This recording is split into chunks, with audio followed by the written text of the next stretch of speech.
Halo teman-teman, selamat pagi. Pada video kali ini aku akan sharing bagaimana tips menyimpan sayuran agar tetap segar di dalam kulkas. Perlu kita ketahui kenapa sayuran bisa busuk, layu, atau rusak di dalam kulkas, yaitu karena ada bakteri yang bekerja atau berkembang biak.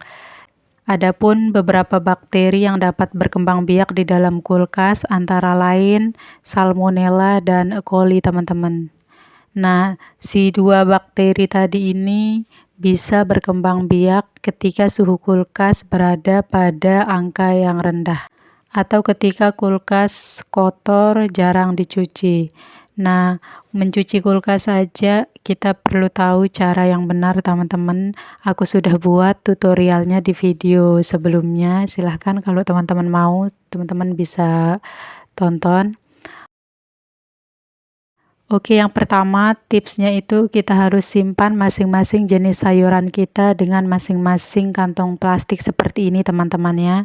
Kita ikat dengan rapi seperti ini, jangan kita biarkan ada ruang untuk udara di dalamnya.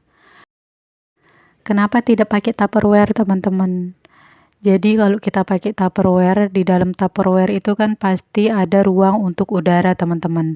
Nah, adanya ruang yang tersisa untuk udara itu tidak bagus. Kemungkinan di situ dapat menyebabkan perkembangbiakan bakteri itu lebih besar, teman-teman.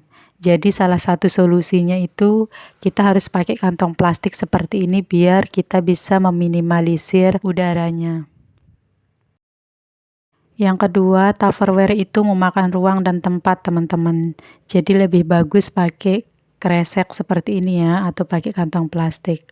Untuk masing-masing sayurannya itu pun dipisah dengan masing-masing kantong plastik juga, teman-teman. Jangan dicampur, karena tekstur dari masing-masing sayuran itu berbeda-beda. Tips yang kedua, sayuran yang hendak disimpan jangan dicuci dulu, teman-teman. Kenapa? Karena bakteri dari airnya itu bisa membuat si sayuran ini terkontaminasi. Jadi teman-teman hanya boleh mencuci ketika teman-teman akan memasak. Otomatis teman-teman hanya akan mencuci sayuran seperlunya saja, segimana teman-teman akan masak pada saat itu, sehingga itu tidak mempengaruhi sayuran yang lainnya. Nah, kalau sudah kita bungkus-bungkus seperti ini, tinggal kita tata di dalam kulkas, teman-teman. Penataannya pun dimulai dari sayuran yang teksturnya berat atau yang teksturnya padat jadi bagian bawah, kemudian kita tindih dengan sayuran yang teksturnya lebih ringan di bagian atas agar tidak mempercepat terjadinya pembusukan. Kita sama-sama tahu ya teman-teman bahwa fungsi dari kulkas itu adalah untuk mengawetkan makanan atau sayuran yang kita simpan dengan cara melakukan pembekuan. Tapi pasti akan ada situasi-situasi di mana tiba-tiba terjadi pemadaman listrik atau kita terlalu sering buka tutup kulkas.